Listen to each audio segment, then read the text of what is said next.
Baker may be away on vacation. He's in California with the First Lady, but there's no shortage of news coming from Beacon Hill. In fact, there was a lot happening yesterday, a lot of work that legislators are up to now, and that's why we want to bring you to the State House. Go to Beacon Hill with WGBH State House reporter Mike Deehan. Good morning, Mike, and welcome back. Hey, good morning, Joe. So you made it to Friday. We need to get Mike out of here quickly so he can get in line at the Apple Store for the new iPhone this morning. Yeah, I'm just going to hold you up on going to spend my millennial trust fund on a new iPhone. Absolutely. Just like Very you well. said. It's only $1,000. But the thing is, Mike has a job, and it's to talk to us right now. The House and Senate passed a compromised mini-budget bill. This did not come easily, Mike. No. We had some late action yesterday. It closes out the fiscal year, and it also involves the ban on bump stocks that we've been reporting about. What is this supplemental budget? Why is it important? Right. This is a $130 million bill that closes the books on FY17. That is the fiscal year that ended in July. Typically, these types of things are supposed to be wrapped up around August. This is when you cut the last checks. You send in data to different organizations and different agencies that need to know what the government's books look like. They have a hard deadline of Halloween to get this done, and they were 2 or 3 days late on that. That's bad. So on the budgetary side of things, the state comptroller needs to get audits out, needs to get information to bonding agencies, things like that. That was all delayed and overdue, and that could have ramifications on bond ratings down the road and just like how people look at how we manage the books here in Massachusetts. What happened between the House and Senate was it's the same thing that's happening a lot lately. They just kind of negotiations broke down. They wouldn't negotiate. We don't really know what happened because they do it in secret. And when it comes, all is said and done, they did pass the money. They did include this bump stock ban, which you mentioned. Which, if anyone remembers, the two different versions of that.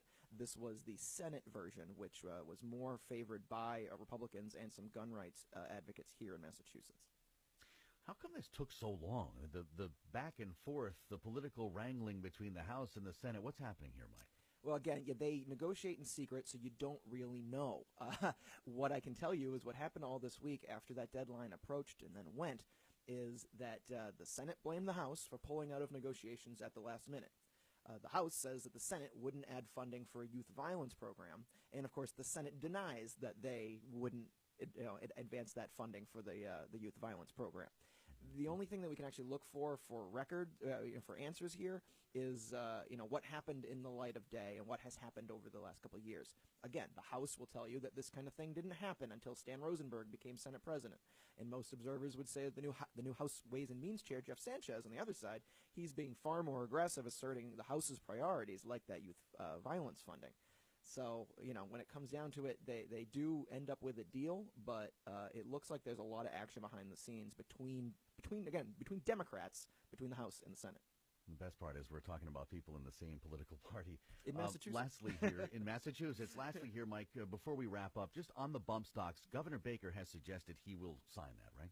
Yes, he said right away he wants to make sure that anything that makes a gun into a machine gun, modifies it that way, is illegal under our machine gun laws. And so it looks like because they have the Senate language in there, which, again, Republicans kind of preferred that, I don't think the governor will have any trouble signing that bill when he gets back to California. Does that happen when he comes back? Yeah, he's on vacation in California. I believe he's back on Monday. Karen Polito is the acting governor of the Commonwealth right now. She could sign it. Yeah, because it's a fairly routine bill and there is some urgency here. Polito could sign it into law, and that would be fine, I imagine, with Baker's permission. Or if they want to make a big deal out of it, it'll wait until Monday, Tuesday, when the governor is back.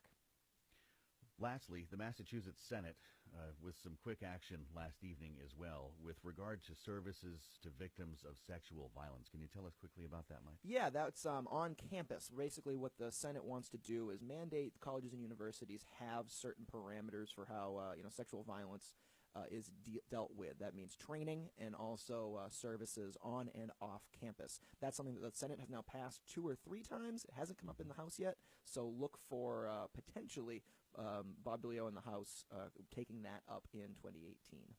Follow the bouncing ball here with WGBH State House reporter Mike Deehan. I got you off in time. You can get the iPhone X now. They say it actually has facial recognition, so tweet about it. Thanks, Mike Deehan. Thanks, is WGBH. Joe. Support for NPR comes from this station and from UNATA,